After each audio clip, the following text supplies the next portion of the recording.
going to be continuing with those workings that we covered in Support Material 3. Support Material 3 covers the basic time value of money concepts. In Support Material 5 and 6, the one is looking at bond calculations and the other is looking at equity calculations. Tonight we're looking at bonds. First bit is the learning outcomes. So what are we going to have to look at is a few things in terms of theory. So when are we going to be issuing bonds? We're going to be looking at the different inputs, so the variables that we insert into the calculator when calculating bonds. We're going to be applying time value of money to the calculations for bonds. So when we look at theory is important to understand what the different concepts are relating to bonds. So what does the PV represent? What does the N represent? What does the I represent? What do all the variables represent? How many variables do we have in time value of money? Is it 4? 3? It's 5 variables. 5, sorry. Yeah, there's 5 variables in total. You've got PV, you've got FV, you've got N, you've got I, and you've got PMT. So those are the 5 variables. And those variables are universal. Obviously, for different applications, those variables will carry a different meaning. Okay, so when we're working out PV for a bond, it's obviously going to be the bond price. When looking at FV, N, I, PMT, all of those variables have different words attached to them when dealing with bond valuation. So that's what we're trying to look at here, is the vocabulary, trying to get the correct variables to then substitute the amounts into the calculator in order to get the right answer. First bit is just some recap. We looked at the assignment last week. I did send through the workings and I did obviously give you the video as well, so you can see how we actually did the calculations. So I'm going to check if you're comfortable doing some of the time value of money calculations on your calculator. I'll go through these with you. So the first one is, what is the effective annual rate, which is the EAR, for Bill if he's going to be earning interest on this deposit?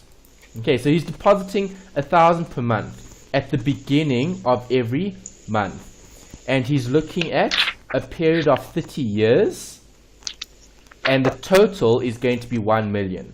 Right, so they want to know what effective rate will Bill need to earn if he deposits 1,000 Rand per month beginning 1 month from today in order to have a total of 1 million in 30 years time. Okay, so N here is in years. The payments here are in months.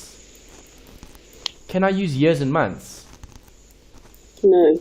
No, I need to convert them to the same variable. Okay, so the same variable, it would be easier to convert the years to months rather than the payments to a yearly payment, because then you're going to restructure the actual loan, okay, or in this case savings. So 30 years is how many months?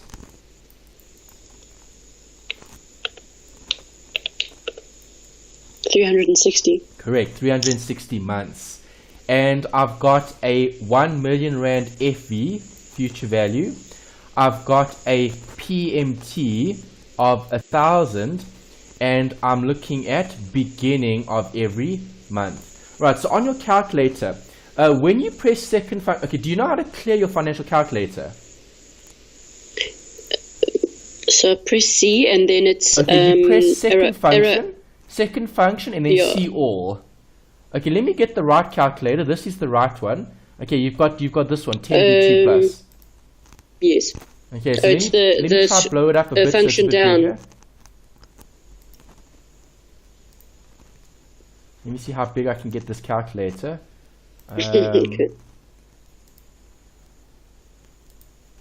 Okay, that's probably as big as I can get it. Alright, so on your calculator, you're going to press this button, that orange button. Yeah, the function down in the C, which is your... Yeah. Okay, when you press that with C all, what comes up on your screen? Do you see P over Y equals 1? I've got 12 and then there's a space and then it says P underscore Y. Okay. Alright, so your calculator has saved the P over Y as 12. Right, when doing calculations, normal time value of money, you need to have 1 as the P over Y. Right, so what you need to do is you need to press 1, Press the button 1. Yeah. Then press this orange button, second function. And then this button over here, which is the PMT, you can see the yellow says P over YR. Yes. Press that. Yeah. Okay, so now And you've it set says- your P over Y as 1. If you go second function, see all, now the calculator should say 1 P over Y. Yes. Perfect. Okay, so now the calculator's in the right mode to do the calculations. Okay. Right, you don't change the P over Y to anything other than 1, right, for the HP. But the problem with the HP, it's not very user-friendly, because if you change it to something else, you need to always change it back. Okay. But your And I think calculator's in the right mode to work out this answer. I think that's why, so I think that's why, remember I said to you I kept getting the wrong answer. Correct. Even That's though probably I because kept of going that. step by step in, yes. Okay, and then let's also check another thing here. So in this question that I've got on your slides, are we looking at begin mode or end mode? Begin. Begin, because it was beginning of every month. So now you need to change your calculator's mode. So your calculator shouldn't have anything on screen at the moment. If you press the second function, okay, the yellow button, the orange button again, and then you press this button here, the MAR, which is the BEG/END. If you press that, then BEG should pop up on your screen. Yes. Okay, great. So now the calculator is in the correct mode. Now we can do the working. Okay. Right, so come back to the slides. All right, so you've got begin mode. That's important. Okay, so how do you type this in? Well, you're going to have to type in the variables as is. Okay, so what am I doing? I'm depositing money to save up for R1,000,000. Okay, so if I'm looking at the future value, is that an inflow or an outflow?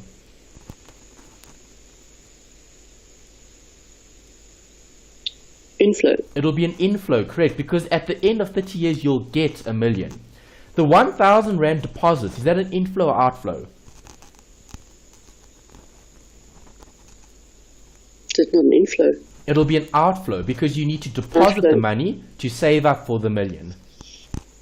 Okay. Okay, so when typing this in, you're going to have to put a minus here. Okay, because it's an outflow. And then the future value is going to be plus because it represents an inflow. Okay, remember in financial management we look at inflows and outflows.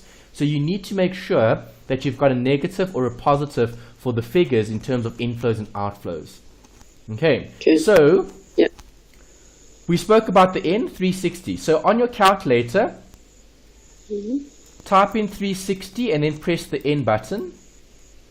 Okay.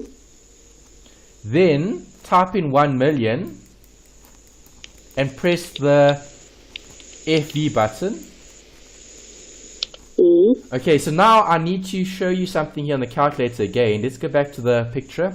Okay, so here's your plus minus button, which changes the sign of the amount. Okay, the amount sign. So if I go back to the question, you're going to type in 1,000 and then you're going to press that plus minus button, which I showed you here. Let me go back and show you that button there. Okay, and then you press the PMT button. Got that? Yep. Okay, now press, what am I solving for? I over YR. And you should read that on your screen. Yeah, it's rounded it off to 0.5. Okay, it's rounded off to 0.5 because of decimals. Okay, so how do you change the number of decimals on your calculator? Let me show you how to do that. Okay, so you're currently reading 2 decimals, right? Yes. If you want more decimals, there's a DSP button there on the equal sign, second function. Okay, so let's say I want 5 decimals. So press 5, then press this button, second function, and then press DSP. And then you'll get 5 decimals displayed on the calculator.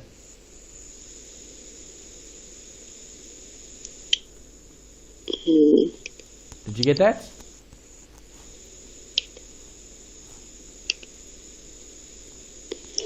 Are you reading more decimals? So press 5, then second function, then DSP. Okay, hold on.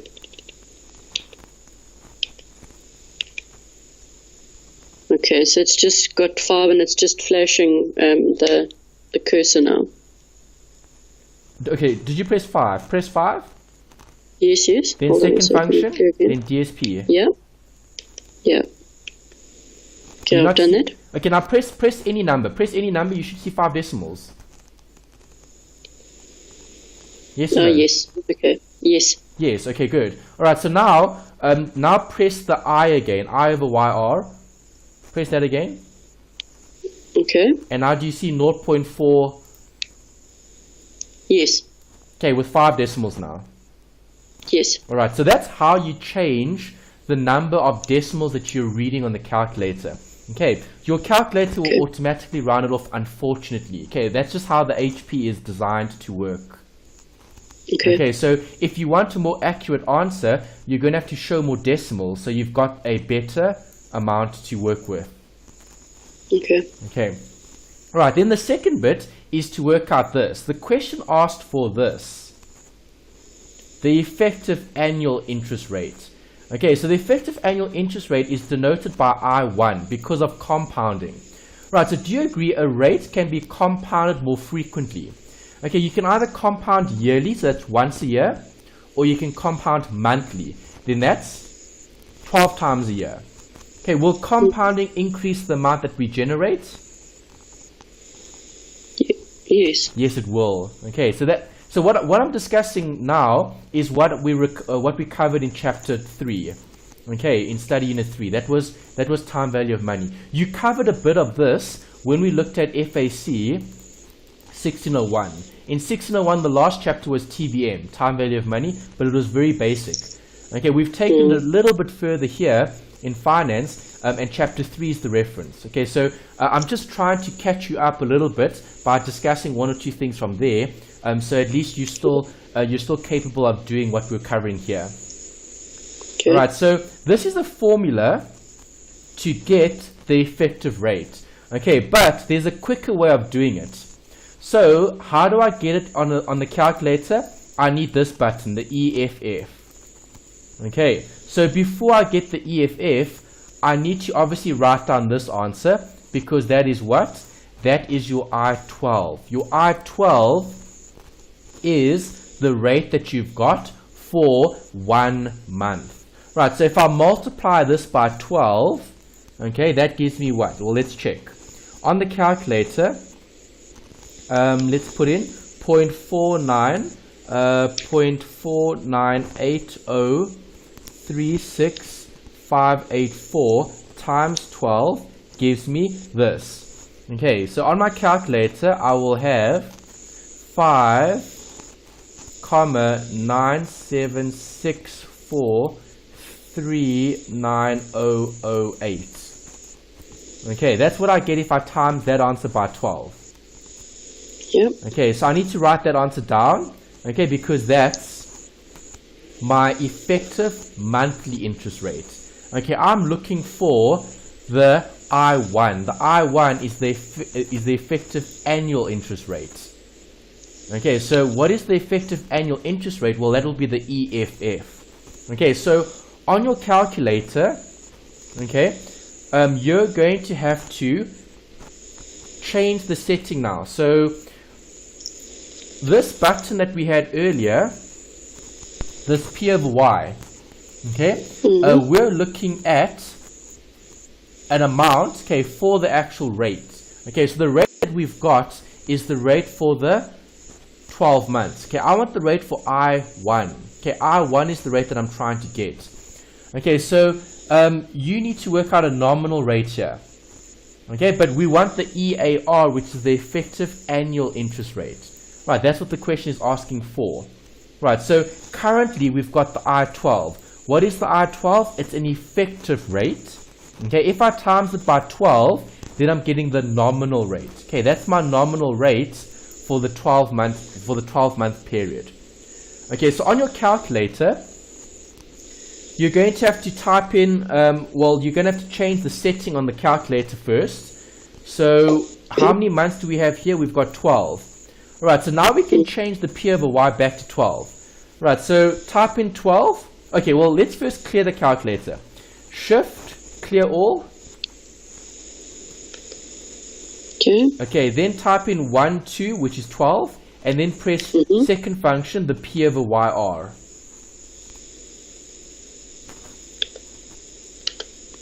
Okay, so now if you go shift second function, you should see 12 P over YR.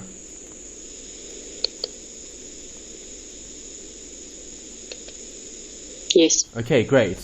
All right, so now you've got 12 as the P over YR. Now I can use this button, the EFF. Do you see there's an EFF percentage sign value under the PV? Yep. That's the one that you're going to use, but second function. Okay, so obviously we need to work out this, the effective annual interest rate, which is I1. Okay, which is the EFF on the calculator, which is the shortcut. Right, you don't have to do it manually. Here I did it manually. If you want to do it manually, you can. That's the formula that you would use to get the same answer. Okay, the quicker way is using the calculator. Right, so all I had to do was take the answer that I worked out on the calculator, times it by 12, gave me this. That's my nominal rate. Okay, so now on your calculator, type in that amount, 5,976439008.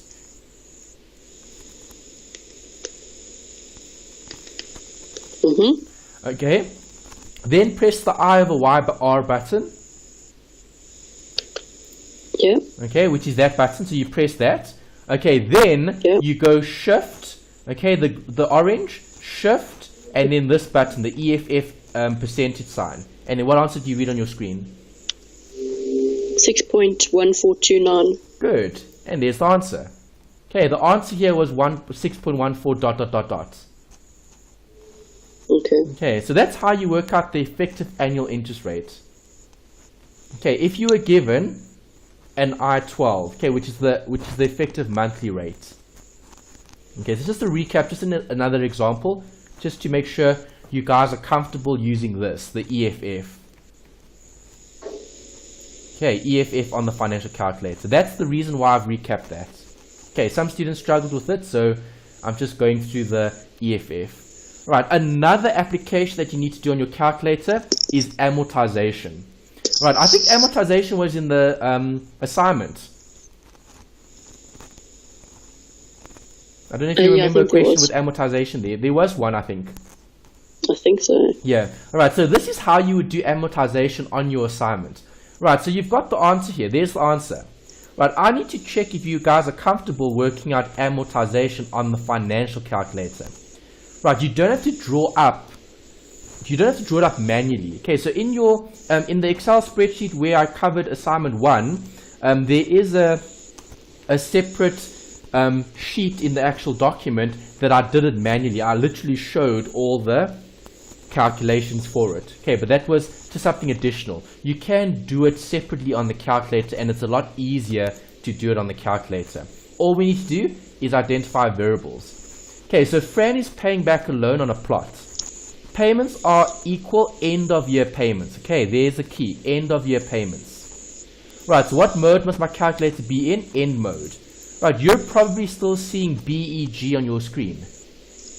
Yes. Okay, you need to change that back to end. Right, even when you clear the HP, it doesn't clear that. It keeps it as begin or end. You've got to manually change the setting. Okay. Okay, so change it back to end. Okay. All right, if you press second function, see all, clear all, what do you see on your screen? Do you see 12 P over Y or 1 P over Y? 12 P over Y. Okay, remember when doing normal time value of money, that setting needs to be 1 P over Y. Okay, so quickly change it back to 1.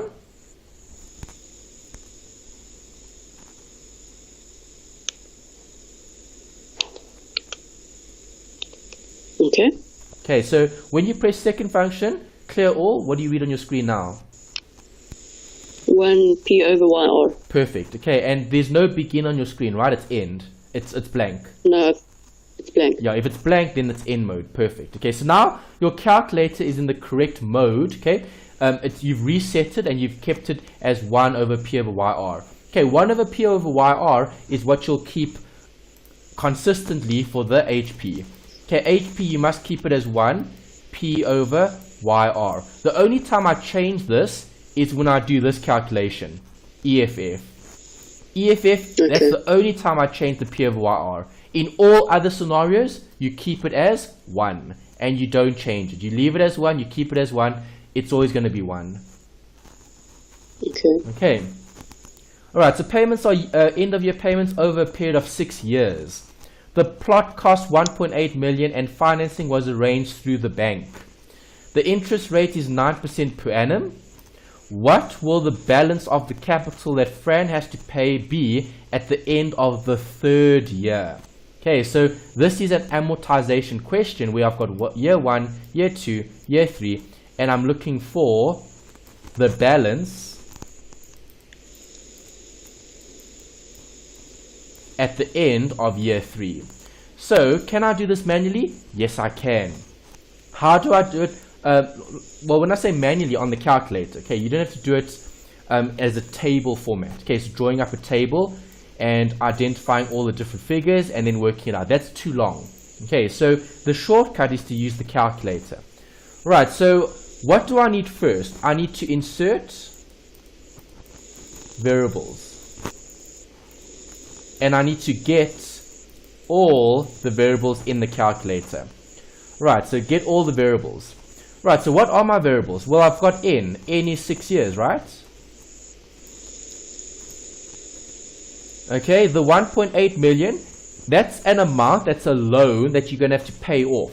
So what variable would that be? It'll be the PV. Okay, the interest rate is 9% per annum. That's the I over YR, the rate. What do you need to work out? The payment. Okay, so on your calculator, second function, clear it. You're going to type in 6 and then press N.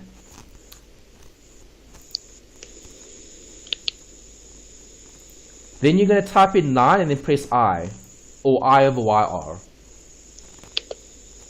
And then type in 1.8 million and then press PV.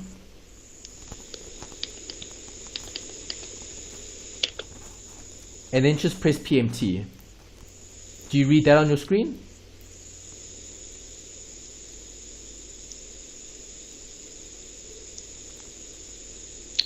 Yes, but I've got a negative. Yes, that's correct, because it's cash flow. Okay, remember inflow and outflow. Alright, so obviously the loan is what?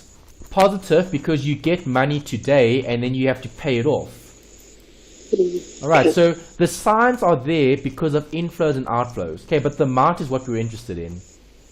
Okay, you got the right amount, 41255. Yes. Good. Okay, so that's the right answer for the payment. Now you're obviously going to have to interpret and analyze things according to the amortization. Okay, amortization is a function on your calculator. Okay, you've got it here. Let me show you where it is. Amort on your calculator is, where is amortization? Future value. Second function. Future value, yes, there's it there. Second function, there's it, good. Okay, it's the orange again. Second function, future value. Good. Alright, so how do you do the amortization? Well, an amortization is a table of values. Okay, so we read different lines in the actual table. So what line do I want to read here? I want to read line number 3. Okay, so when you use the calculator on the HP, okay, you're going to press second function, amort, and in the calculator will probably show you 1, 1.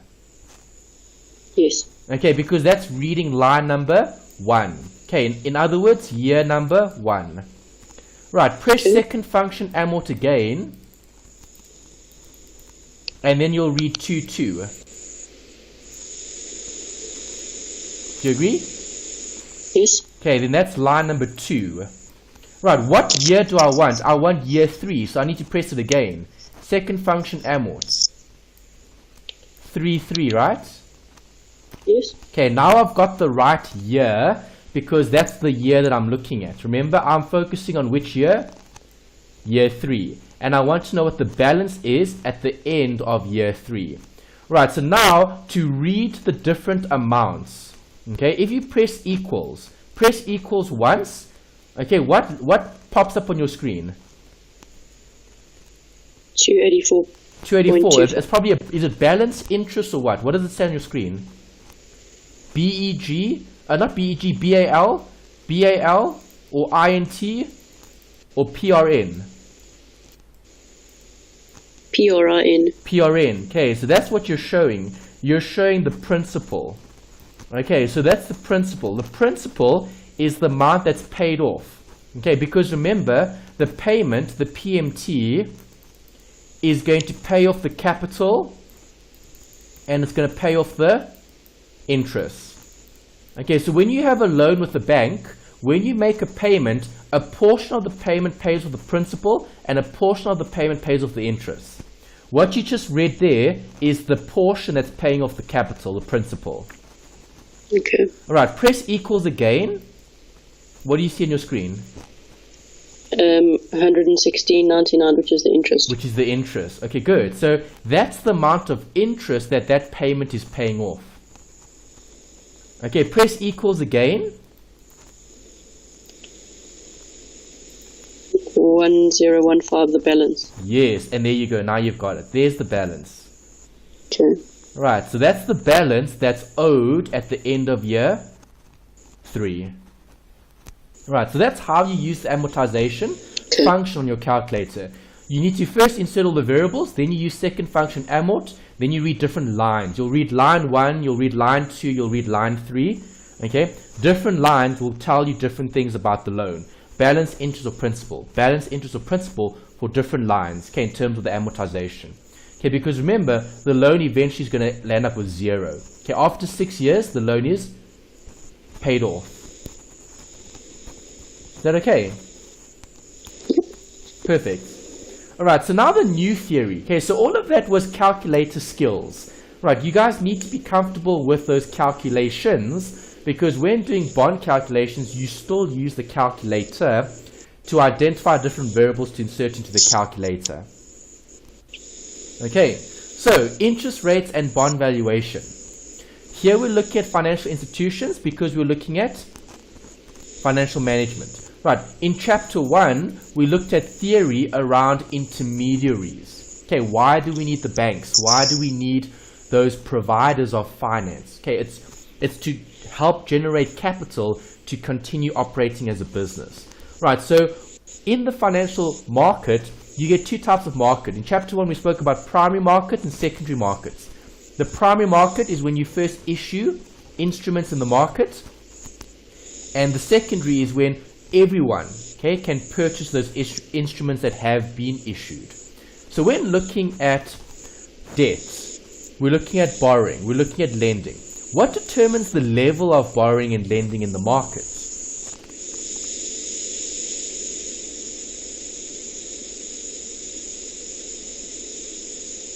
Any idea?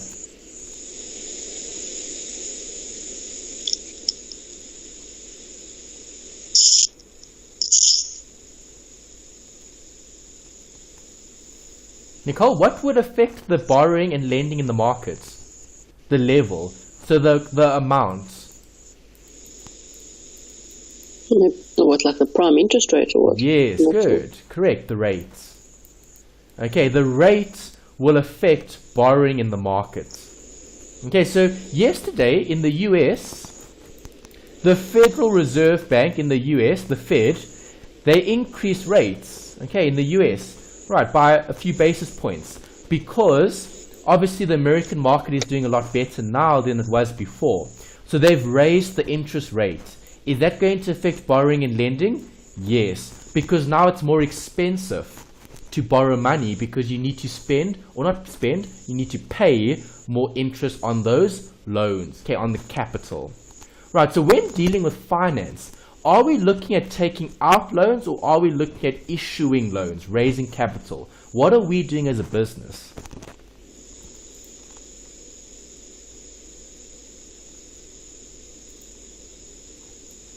We're going to be raising capital.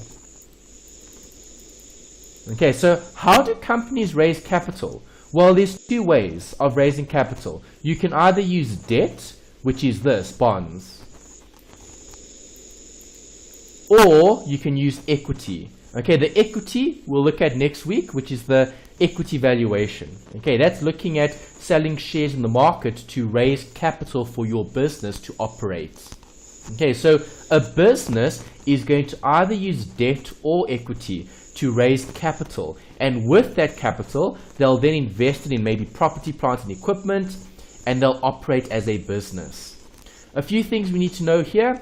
Interest refers to the compensation paid by borrowers of funds to the lender. So that's looking at the debt. The required return is focusing on the equity, the selling of shares. Remember, we have two types of capital. You can either raise capital through debt or you can raise capital through equity. That's how companies raise capital to do projects, okay, to invest in projects, to invest in different, let's say, assets. There is a liquidity preference theory, and that's a theory relating to bonds. Okay, we're looking at the debts. That's what we're focusing on. Okay, so what happens in the market? Well, you get nominal, you get real, and you get inflation. Okay, those are different rates. Nominal provides for the real and the inflation. Okay, so if I had to rearrange this equation, what would the real rate be equal to?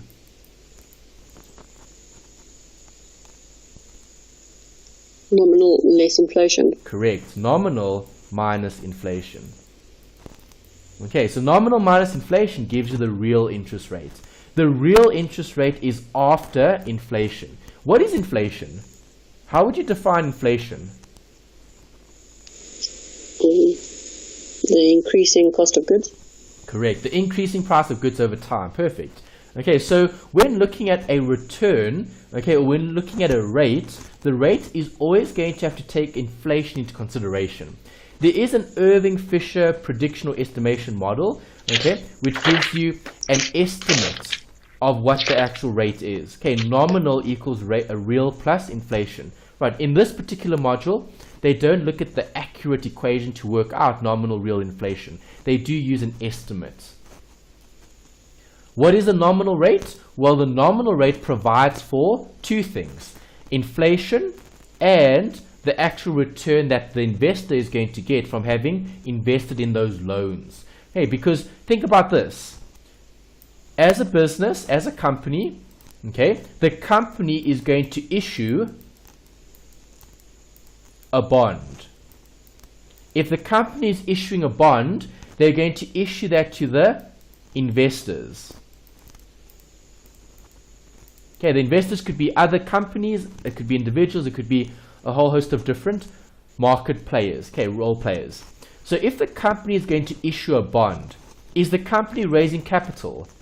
Yes. Okay, so remember, issuing a bond is a way for the company to get capital.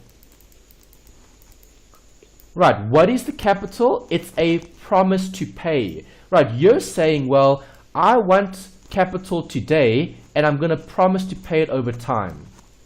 Right, it's a loan. Right, so the company is raising a bond as a form of a loan to then receive capital today that they'll pay off over time.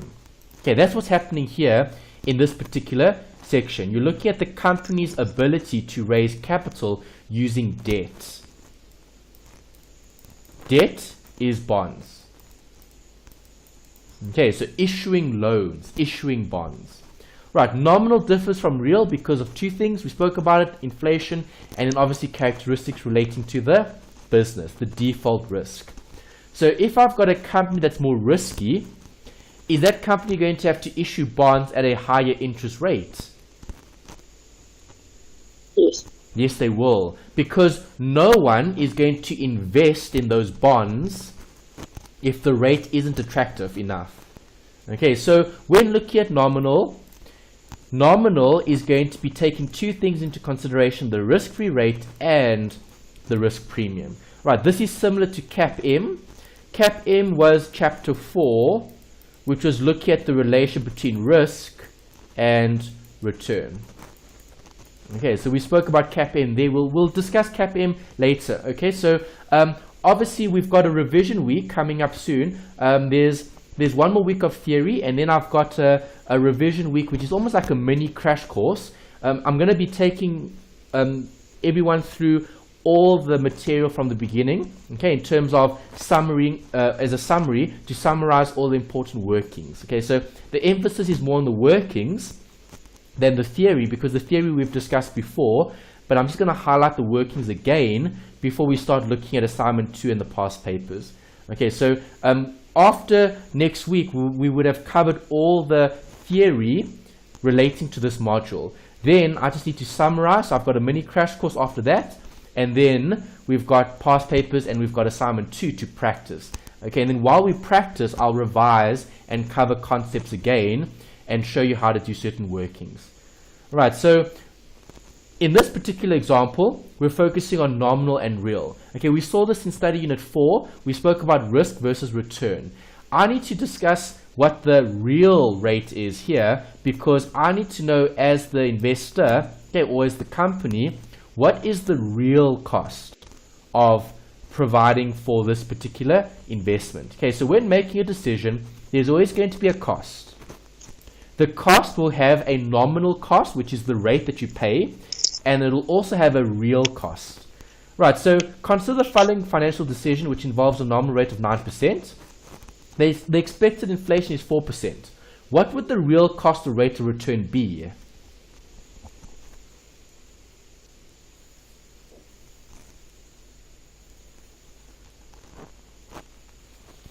Nominal equals real plus inflation, right? Mm-hmm. So what would the real rate be?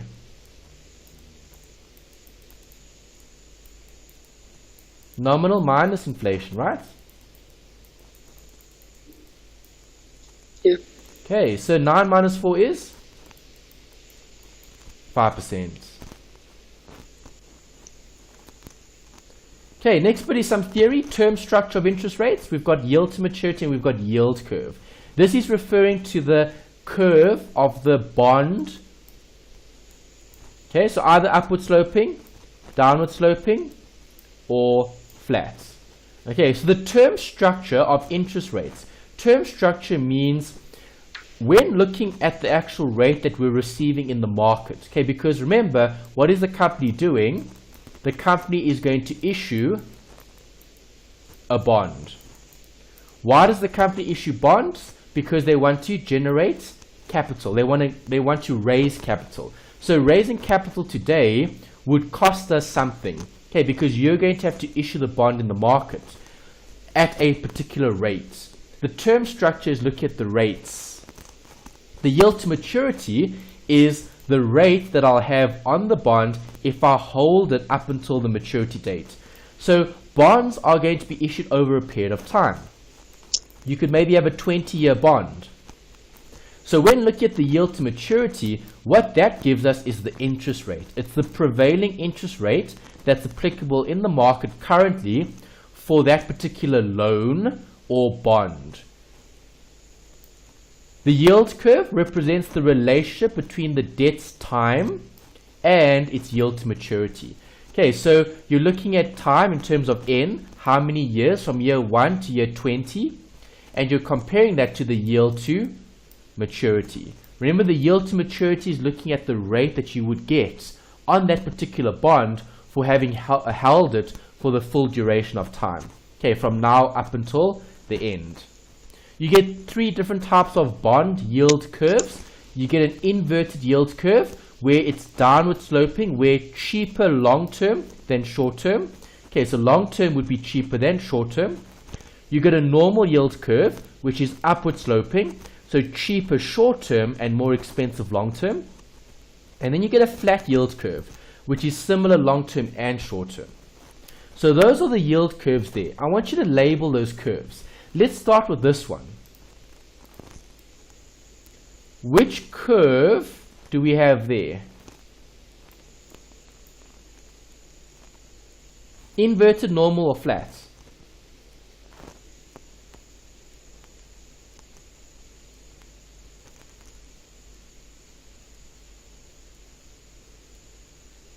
Which one? Normal. Normal. Okay, why? Because it's cheaper short term than long term. Right, in terms of time, short term, okay, in terms of the yield, remember the yield to maturity is the rate, the interest rate, the I. The I that you'll have on the bond from now until the future. Okay, so if it's short term, that's the rate. Okay, it's lower than in the future. Right, so higher rates in the future. Okay, that's the normal yield curve. Then we've got this one. Is this one upward or downward sloping? It's downward sloping. So that one is inverted. That's the inverted yield curve. And then the last one, which is quite easy to identify, is flat. Okay, remember they're yield curves. So in reality, they're not 100% straight or flat. Okay, they do have a slight curve depending on what the market is going to be, let's say, expecting as rates or future rates. Right, how is inflation going to affect these curves? Will inflation affect those curves? Yes, because inflation increases what? The interest rates. And if the rates go up, the yield curves are going to start sloping in a different direction. Right, so can the curves give insight into future expectations? What do you think? Yes or no? Yes. Yes, they can. Right, so when looking at the yield curves, it gives you an expectation because you're looking at this. The interest rates that are applicable in the market over a period of time. Right, so if I see rates are going to be doing this, okay, you would expect longer term rates to be lower than shorter term rates. Right, so would you expect interest rates to rise or fall? To fall. Correct. You would expect interest rates to fall in the market. If the bond yield curves are sloping upwards, well, then you've got the opposite happening here.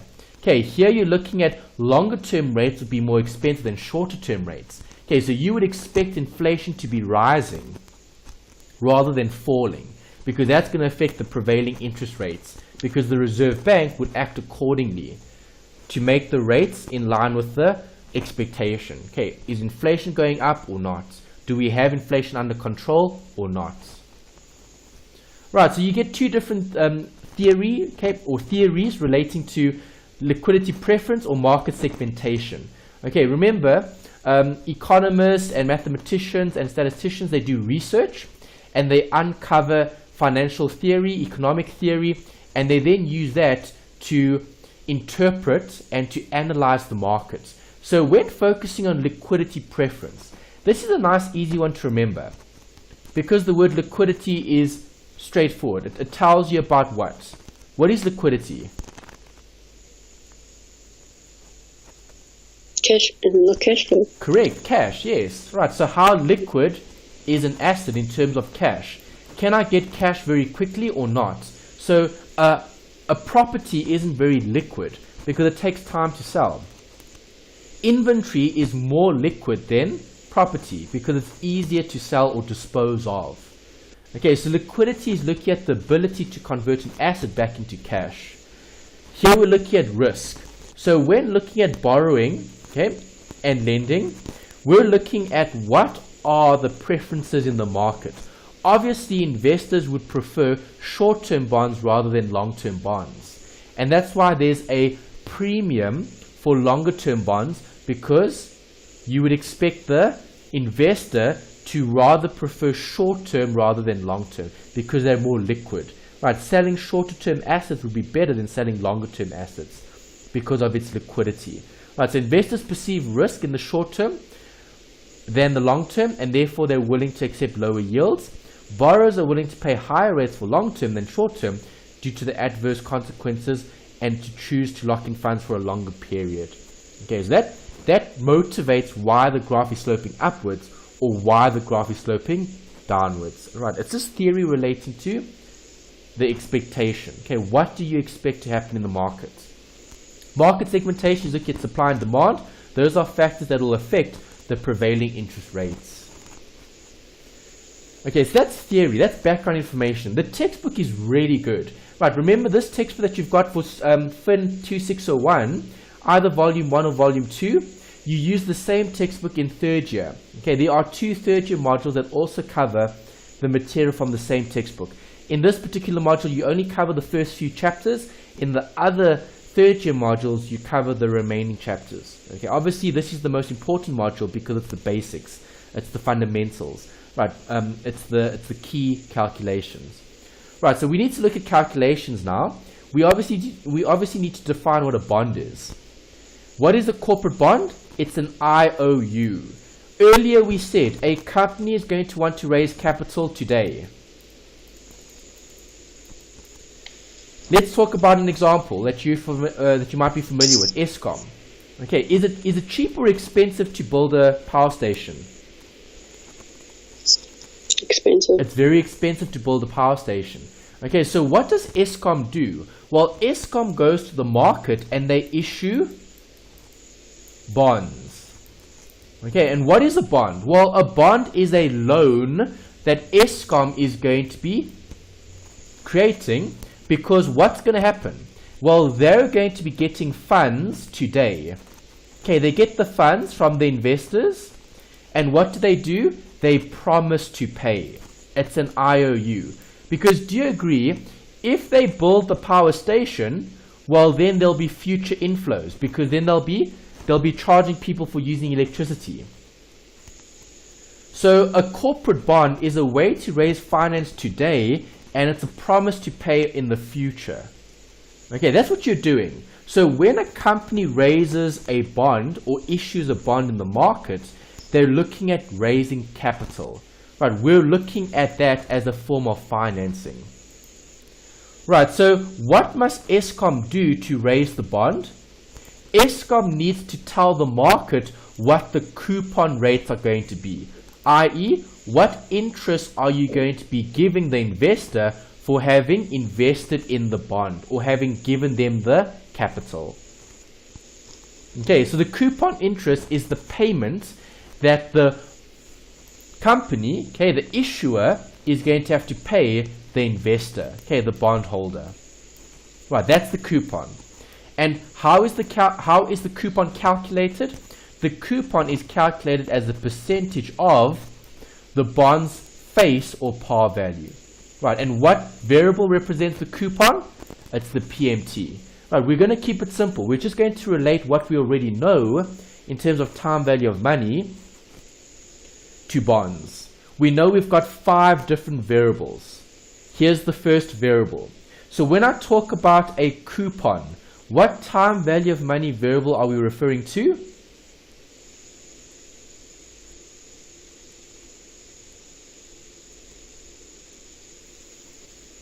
Which variable? The payment. Yes, the payment. Okay, so the payment is the coupon. Right, legal aspects of the bond. This is all theory. I said the textbook was very good because the theory is very detailed there.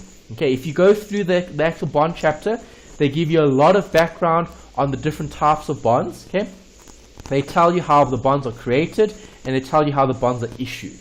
Okay, you don't need to know so much detail for the actual assessment because assessment is going to focus mainly on calculations. There will be 1 or 2 bond questions, but related to theory that we've covered over here. Okay, so if you are interested in the bond market, you're welcome to do more reading to uncover more interesting information about it. Okay, I'm just going to give you a summary of what they've discussed there. The first is the bond indenture. What is a bond? It's a contract. It's a promise to pay. Okay, so what must we do? We need to issue a legal document. So that's the fancy terminology that refers to the actual bond. Okay, a bond is a promise to pay. The company is telling the investor, give me capital today, I promise to pay you in the future. That's what they're doing. And it's called a bond indenture. That's the contract that's signed between the bond holder and the issuing corporation. Remember, our perspective is from a financial management point of view. So we're looking at this. That's financial management. As the financial manager, you're going to have to determine how much are you going to raise in the market. How much am I going to charge for the capital that I'm going to raise in the market? You do get restrictive and affirmative covenants. Okay, restrictive covenants are the terms and conditions. Those are things that you can't do. Okay, those are things that you are restricted by. Okay, they're provisions that are outlined in the contract, which is the bond indenture, that tells you what you can and can't do. Okay, so do we get different types of bonds? Yes. Yes, you do. Okay, you get corporate bonds. Okay, so obviously you're working for FNB, so would FNB have bonds? Yes. Yes, because they're a large corporate. Okay, so when corporates need to raise capital, FNB can issue their own bonds. Okay, can government issue bonds? Yes. Yes. Okay, government also requires capital.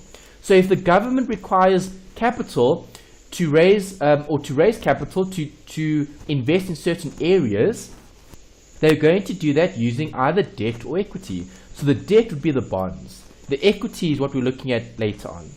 Right, so governments can issue bonds, corporates can issue bonds. Are all bonds created equal? The answer is no. Lots of things can be different. Obviously, corporate versus government. Corporates perhaps could have more capital, okay, in terms of, let's say, wealth or assets. Governments have more in terms of, let's say, taxes, so a base to collect outstanding revenue, okay, to meet those obligations. Okay, so government bonds are normally considered to be less risky than corporate bonds, okay, because you don't expect governments to go bankrupt. You do expect companies to go bankrupt. Obviously, the larger the company, okay, the less likely they are to go bankrupt. And that's why you have rating agencies. Have you heard of Moody's, Fitch, and S&P? Yes. Okay, what do? They rate the quality of a bond. Right, so they'll say triple B, triple A. It could be triple A plus, triple A minus, triple B plus, triple B minus. Right, that's the current quality of the bond. So what are they looking at? They're looking at the default risk. They're looking at how likely is a country or how likely is a company in terms of paying or meeting the obligations. Because a bond is a promise to pay. You're raising capital today and you're going to be paying off in the future.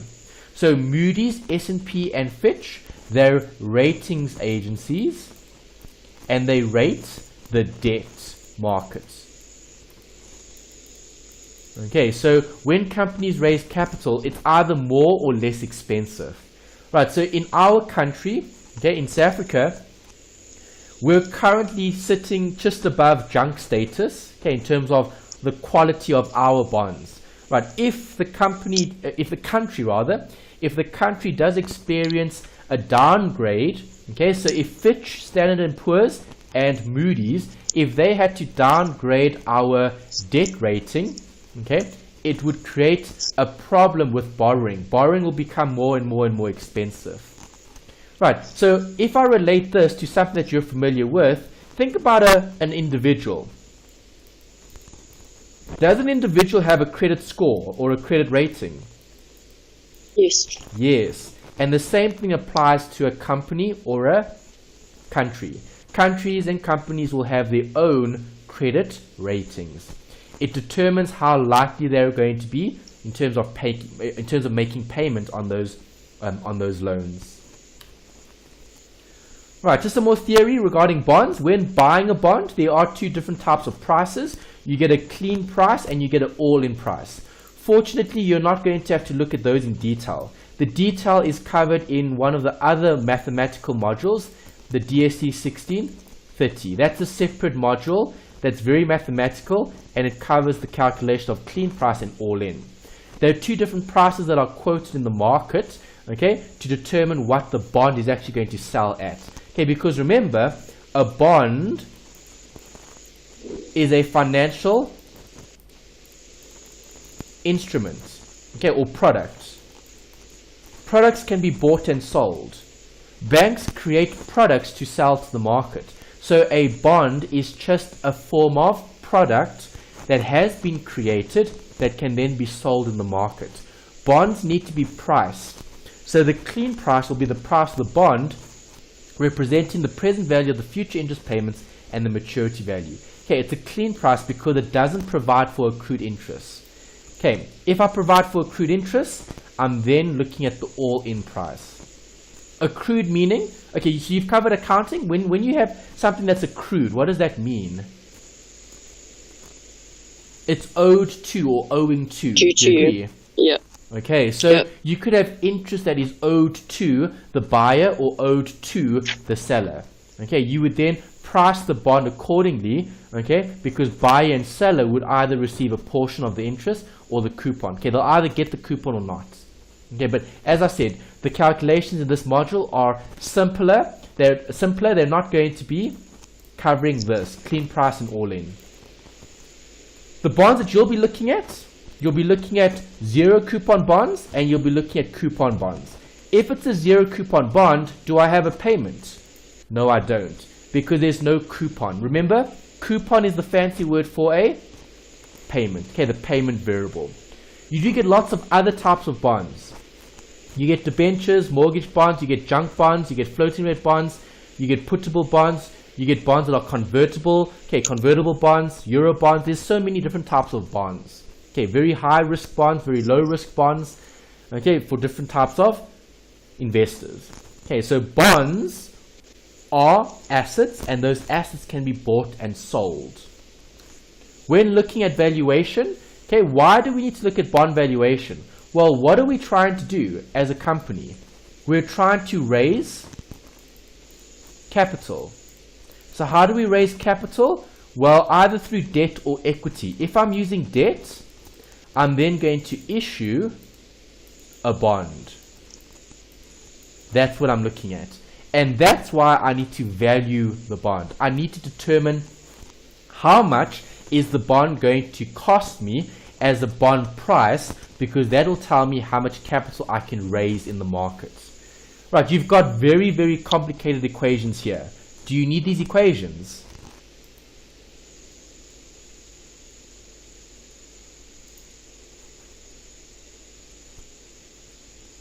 Do you think we'll use these equations? No. No, we won't. Okay, why not? We've got something better. Time value of money. We're going to be using the financial calculator. The financial calculator is everything when it comes to this particular module. So many workings get done on the financial calculator. Right, so there's the tip. Understanding the formula is important, but there's a simpler way to value bonds. We're going to apply time value of money. That's the best way of accounting for the actual bond price. Okay, so with bonds, what meaning do you think each of these variables are going to have? I gave you one earlier. We spoke about PV. PV is the present value. So if I draw a timeline, time value of money, at T0, that's now, then T1, T2, T3, and so on, into the future, till Tn. If I'm looking at PV, PV is the present value. So where would the present value be? Well, right at the beginning. So what would the PV represent for a bond? The bond price. Okay, future value. Any idea what we would call this for a bond? We saw it a bit earlier. Do you want to have a guess?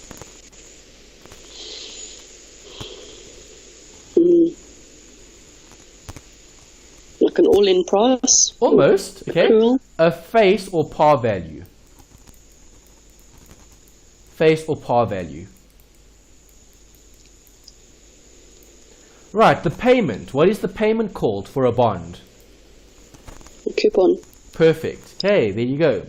Right, so payment is called the coupon. And how do I get the coupon? Remember, the coupon is the payment. It's calculated from the coupon rate. That's important.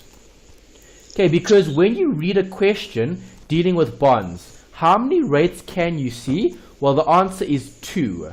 You'll have one rate, which is for the I, and you'll have another rate, but that's for the coupon. Notice the one rate is only used to calculate the coupon.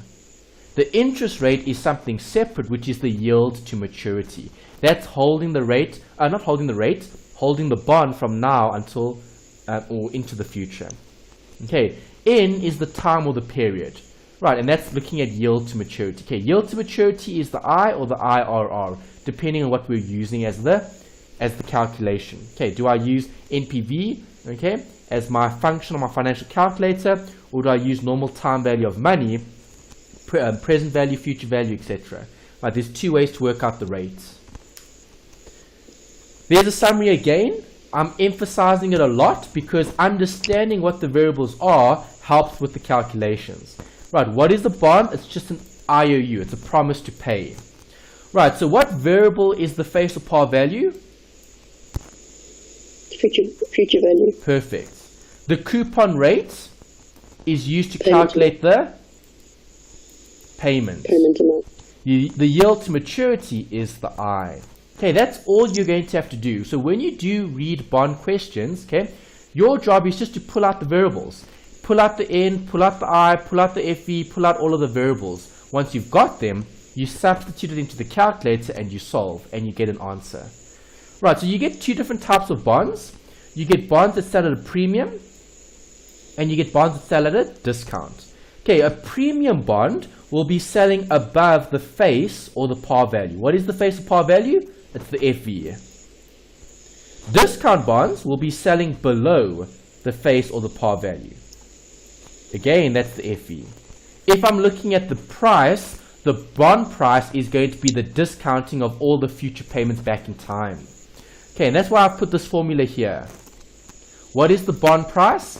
It's equal to present value of the coupons plus present value of the face of the par value. Because what am I doing? I'm taking all the future amounts and I'm discounting them back in time.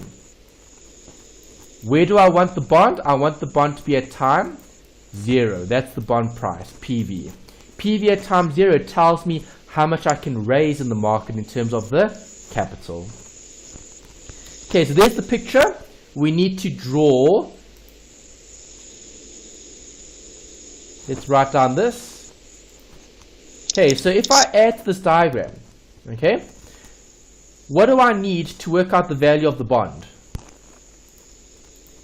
I need the time, Tn. There's one variable, time. What else do I need to work out the value of the bond? The interest rate. Correct. I need a rate. I need a yield to maturity. Okay, and what is the bond going to be giving me? It's going to be giving me a future value, which is the par value, and it's going to be giving me coupon payment, if this is a coupon bond.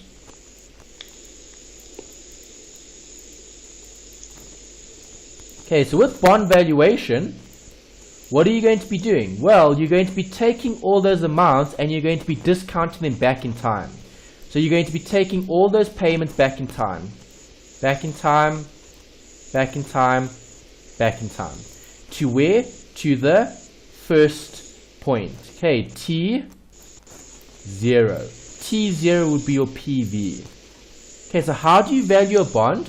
The present value of a bond is the discounting of the face or par value, and it's the discounting of the coupons. Right, I'm taking those things back in time.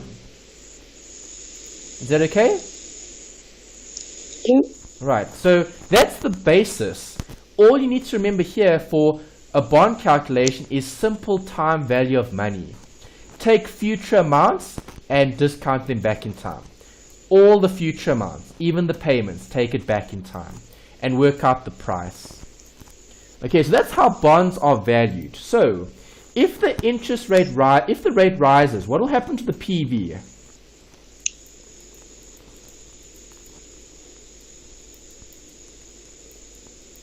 The bigger the I, the smaller the PV. Okay, because what am I doing? I'm discounting things back in time. So if I discount with a bigger I, will the amount get bigger or smaller?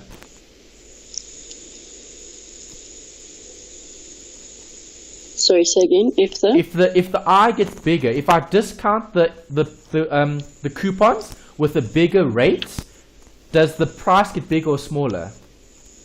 It gets smaller. It gets smaller. Okay, there's an inverse relationship.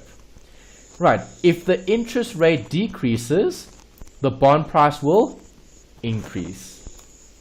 Okay, there's the note. There's the summary slide. This is an important slide in B. We spoke about those variables earlier. I've put them up there for you. Okay, N, I, payment, PV, FV. Right, as long as you know what they stand for, we can then just take them, we can substitute them into the calculator, and the calculator will give us an answer. How many variables are you going to need for a bond calculation? 5. Well, there's 5 in total, but obviously they'll ask you to work out one, so I'm going to need a minimum of 4 variables. Good. Okay, so your job in the question is to pull out 4 variables, substitute the 4 variables into the calculator, and solve. How do I calculate the payment? It's a percentage of par. Okay, so remember the coupon rate is given in the question. You'll have 2 rates. You'll have one for the yield to maturity, and you'll have one for the coupon. If I take the coupon rate and I multiply that by the face value is the future value, face or par, it gives me the coupon. It gives you the PMT. Remember to check all the variables and to keep them all the same. The variables have to relate. N, I, and PMT must have the same time frame associated with them. Right, so if I've got quarters, everything must be in quarters. I must have a quarterly rate, and I must have quarterly payments, because N is in quarters. As long as you keep all the variables the same, N, I, and PMT, if they all relate, you'll get the correct answer. Right, so here's a few for us to try. Okay, you've got the financial calculator with you. We're going to need it again. Company A issues a 10% 15-year annual coupon bond with a par value of $1 million. Right, determine the price of this bond using the required return of 10%. Okay, so it's a 10% annual coupon paying bond. Right, so what is my coupon? Coupon would be 10% of face value. What is the face value? Well, the face value is the par value. The par value here is $1 million. Okay, so what's 10% of $1 million? 100,000. Right, so do I have the PMT? Yes. Yes, I do. Okay, do I have an N? Yes, 15 Yes, years. N is 15. Do I have a FV? Yes, $1 million. $1 million. Do I have a rate? Yes. Yes, 10%.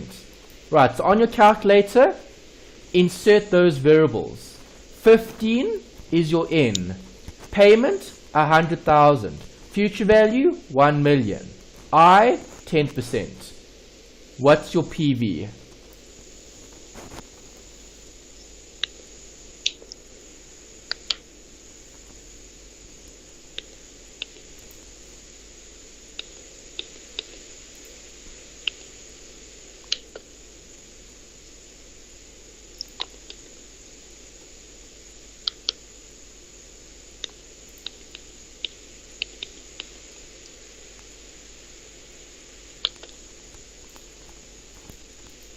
What are we getting?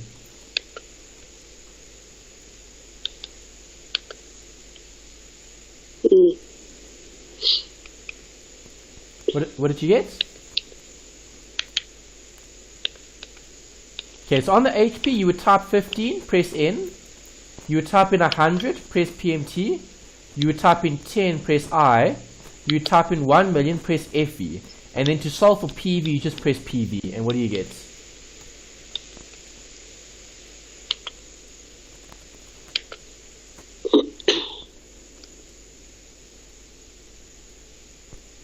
What did you get, Nicole? Did you get 1 million?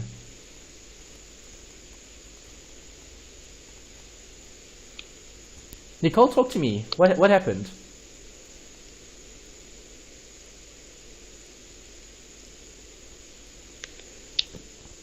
Did you get an amount?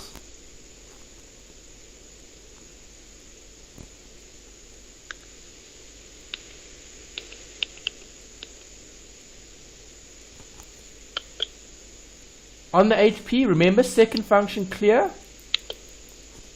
15 in 100,000 PMT I or 10 I over YR, a million FE. Then just press PV. What do you read on your screen?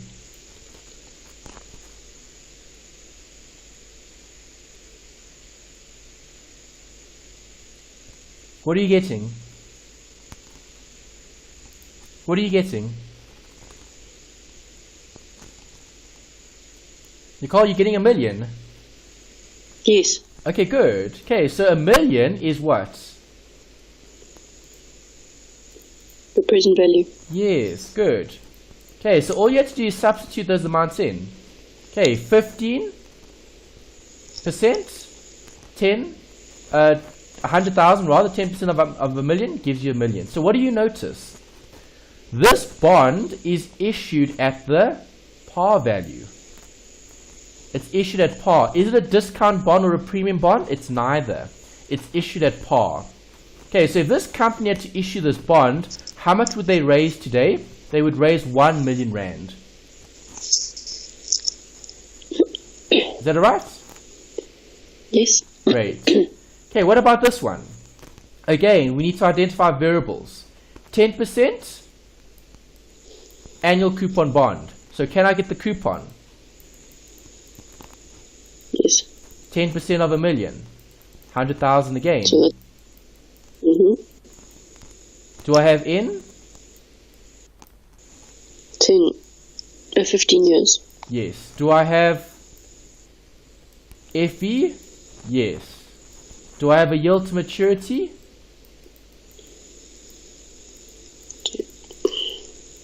Yes.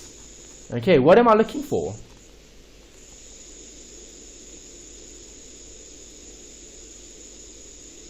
I'm looking for the PV. Do you agree?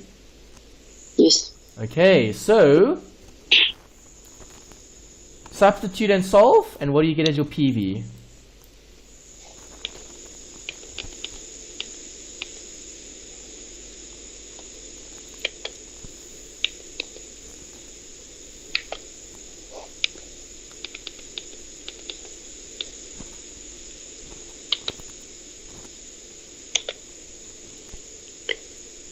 Seven five four three one 3.28. Okay, I think that's correct. Let's check. Let's have a look. 754,313.28. Perfect. That's the correct answer. Right, so again, what do we notice here? Well, have a look. Face value 1 million. Price 754,000. Discount or premium bond? Discount.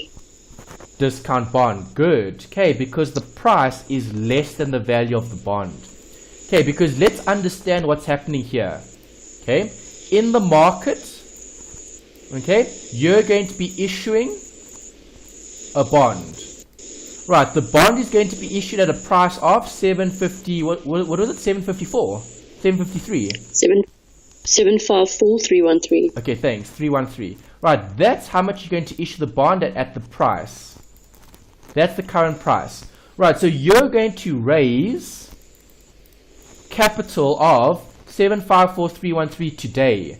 And then you are going to have to promise to pay coupons of 100,000 and a face value of a million rand. Future value and the payments. Right, that's what you're saying. Okay, and why is it at a discount? Well, if you look at the required return, Remember, the required return comes from cap M, which is what you have in terms of risk and return.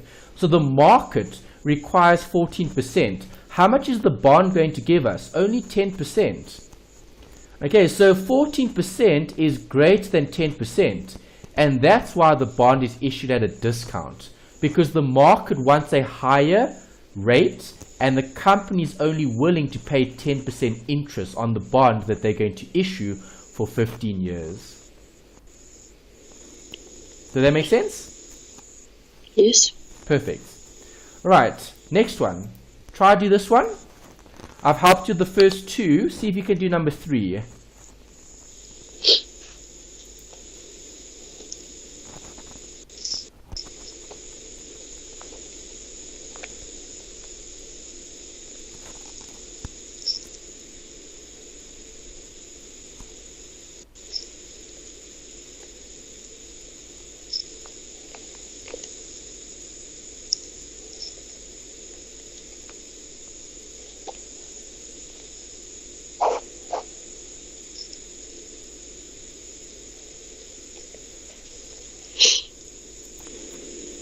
Okay, so this bond is going to be issued at a premium, and over the next few years they're going to be paying out 10% coupons and a face value of R1 million. Okay, so there's the working to get the right answer. Right, so well done, you had the correct answer for this one. You type in the variables as is and you solve for the PV. Right, and the PV that we get was, okay, 1171,189, because that's the premium. Okay, you're raising more capital now because the rates in the market are lower than what you're willing to issue at a coupon interest rate. Does it make sense? Yes. Perfect. Right, so I've summarized those 3 examples in a table. Okay, so in example 2, we had this. 10% less than 14, so we had a discount bond. A discount bond means the bond price is less than the par or principal value. Principal, that's the par or the face value. Okay, in example 3, we had a premium bond. Okay, because the coupon was greater than the discount rate. And in example 1, we had a par value bond because the bond price was the same as the face value. Okay, that's just to summarize the 3 workings we did earlier. Happy? Yep. Great. Right, just some more theory and then we've got a few more calculations to do. Okay, time value of money here, again, is the key. We look at time to maturity and we look at the bond value. Right, if I'm looking at time value of money, am I taking future amounts backwards or forwards? Backwards. I'm taking things backwards, good. So if I'm taking things backwards, I'm going to be taking them back at I, okay, which is the yield to maturity. Okay, so when looking at bonds, you get interest rate risk. Because do rates stay the same? No. No. Okay, the repo rate can change. If the repo rate changes, that's going to affect the value of the bonds. Okay, it affects the bond market. Right, so what happens if rates rise?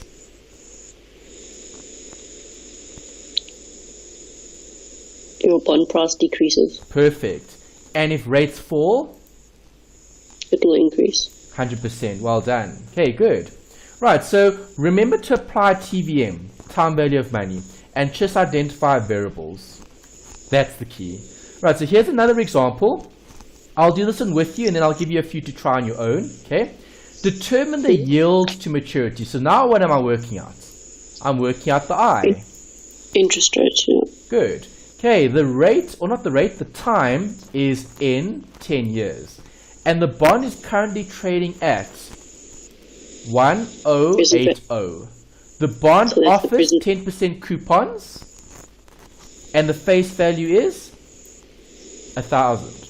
Okay, so what must I do? I need to identify a variable. So there's the FV. Can I get the payment? Payment. Yes, payment would be the coupon times the face value. Do you agree? The coupon rate. So what's 10% yes, of 1,000? 100 Rand. 100, good. Right, so you've got all the variables. Be careful when you type this into your calculator, because if you don't put in a negative sign here, the calculator will give you an error. Okay, because the calculator can't think. The calculator needs you to tell it what is the inflow, what is the outflow. Okay, so the best way to approach this is to keep these two signs the same. Okay, your future value and your payment must have the same sign, always. Okay, for a bond. Those two must have the same sign. So I keep them as positive, because then you don't have to change it. You only have to change the PV then, and then you need to use that plus minus button that we saw a bit early on. Okay, so see if you get the right I, substituting those amounts in. Make sure you can do this calculation on the financial calculator. Try it, see what you get. Okay.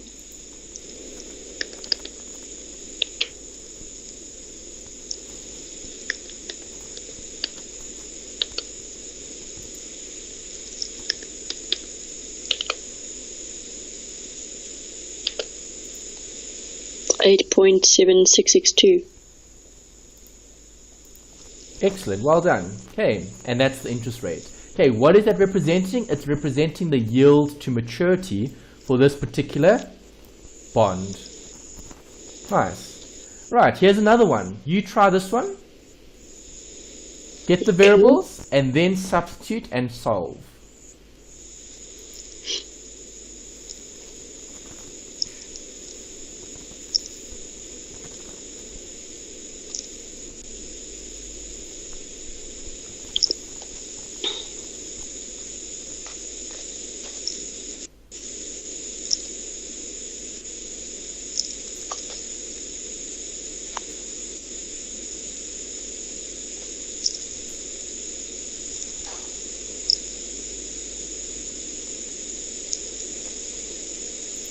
Alright, I think maybe before you start inserting the variables, tell me what they are. Give me the variables that you're identifying. Okay, so the N is 20 years. The present value is 3250. The future value is 4,000. And the PMT is 4,000 times 15%. Perfect, great. Good, nice. And then just get the final answer. Okay, so just 4,000 times 15.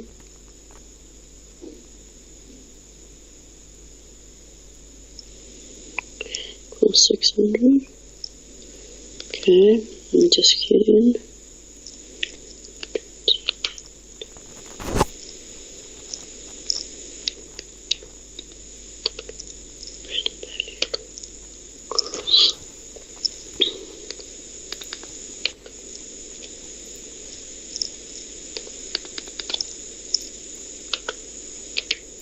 $18.6078. Perfect, good. Okay, and there's your yield to maturity, for example, number 5. Great. Okay, so always remember just to keep those two signs the same so the calculator doesn't give you an error. If you don't put in a minus there, the calculator doesn't know what to do. Okay, so you just need to remember to insert the negative for the PV. Just make the PV negative, keep the others positive, so you don't have to change both. If you really want to, you could make this a plus, and then you'd have to make this a plus, a minus, and a minus. Okay, but now you're changing two amounts rather than one. Yeah. Great, well done. This is a tricky one. I've highlighted something for a reason. Semi-annual. Perfect. Okay, so if I've got semi-annual coupons, what must I do? I need to check that all the variables are the same. Do you agree? Yeah. Okay, so can I use 20 years as my N? No, you have to use 10 years. No, I can't use 10. Semi-annual means how many times a year? 40 years, sorry, okay, 40 good. years. Yes, okay, so you have twice as many periods because you have semi-annual coupons. So in 20 years, I'll have double the amount of periods. Okay, the face value represents what variable? The face value is your FV. Perfect. Okay, so now I've got 10% annual coupons. How do I work that out? Well, it's a percentage of par. But it's 10% semi-annual, so it's 10% over 2. It's 5% per semi-annual. semi-annual period. Do you agree? Mm. Okay, so we need to work out the coupon like this. Okay, and the rate is also semi-annual, semi-annual.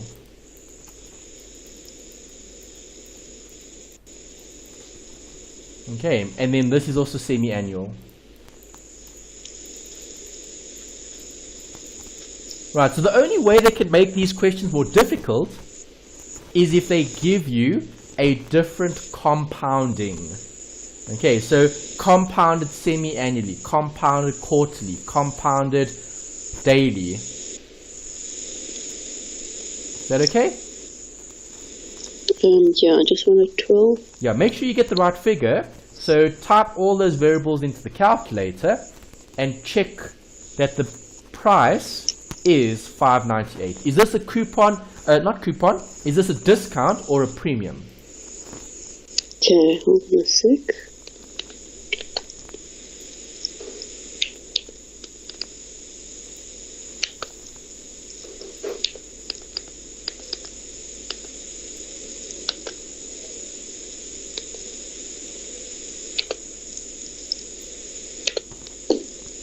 So 598,963. So this is a premium. Perfect. It's a premium. Good. Okay, because the yield to maturity was lower than the coupon. Right, so this bond is more attractive to investors because the bond offers more interest. Okay, than the market which is 8%. Right, well done, nice. Try this one. See if you can do that one.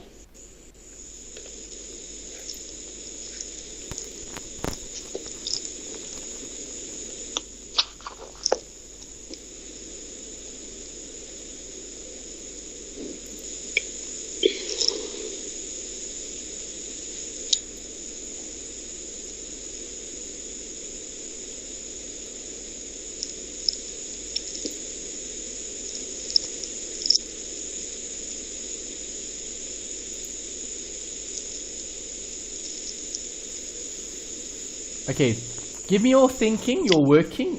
What are you thinking when you're reading this question? Okay, so on the interest rate, it's 10% compounded quarterly.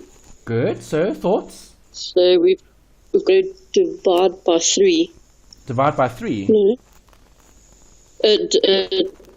4 quarterly. Yeah, divide by 4. Okay, how many quarters in a year? 4. 4. So we're going to be compounding 4 times a year. So what must I do to the rest of the variables? You got to divide the rest by 4 as well. Okay, so give me your n. So your n would be 3. No. How many quarters in 12 years?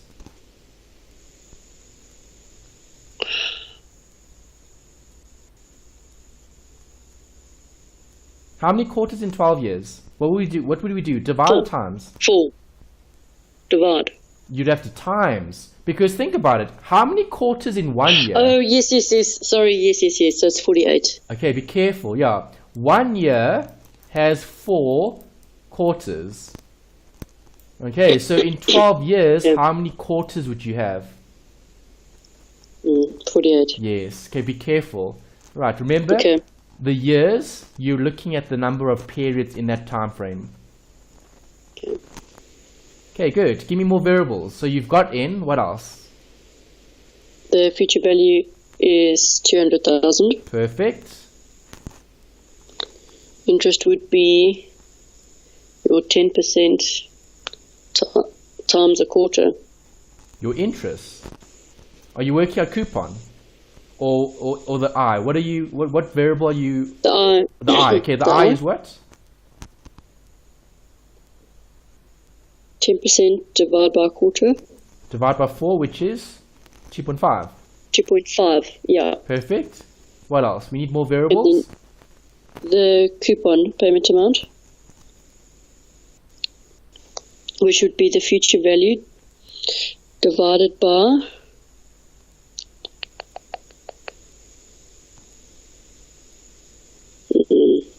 It's 12%. 12% is the coupon. So it's 12% of 200,000, but divide by 4.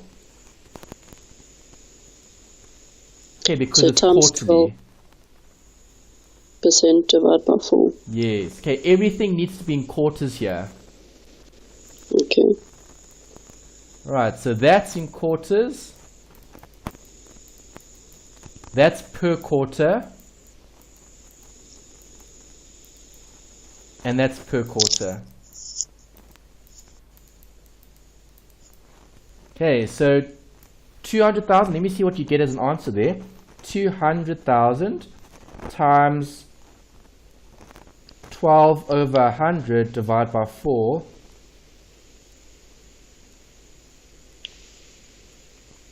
is 6,000. So your payment is 6,000. Alright, if you insert all those variables in your calculator, check, do you get that answer?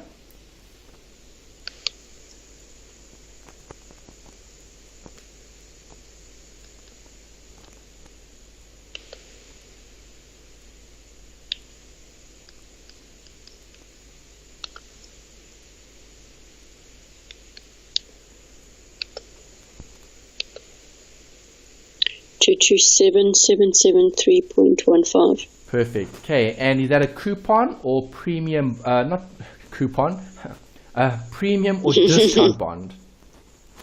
It's a premium bond. Good. Premium bond because it's greater than the face value. Nice. Okay, so again, just to highlight the theory, 12% is greater than 10%.